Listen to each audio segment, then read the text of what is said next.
మా ఛానల్ని వీక్షిస్తున్న మీ అందరికీ యేసుక్రీస్తు నామంలో వందనములు. యేసుక్రీస్తు మరణం ఎందుకు జరిగింది?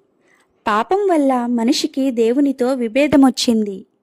పాపానికి ఫలితం మరణమే.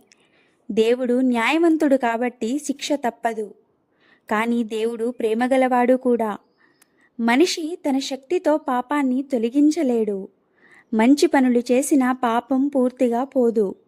కాబట్టి ఒక పరిశుద్ధమైన బలి అవసరం. పాపం లేనివాడు మాత్రమే ఆ బలికి కావాలి. అటువంటి వారు మనుషుల్లో ఎవ్వరూ లేరు.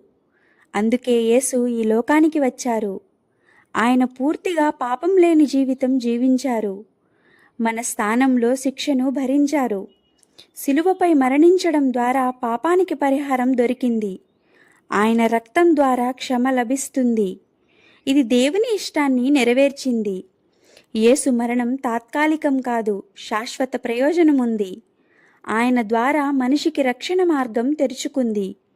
ఆయనను నమ్మిన వారికి నిత్య జీవం అనుగ్రహింపబడుతుంది. ఆయన శిలువపై మరణించాడు మనం జీవించడానికి. ఆయన రక్తం కారింది మన పాపం తుడిచిపెట్టడానికి. అందుకే యేసు మరణం మన రక్షణ కోసం జరిగింది.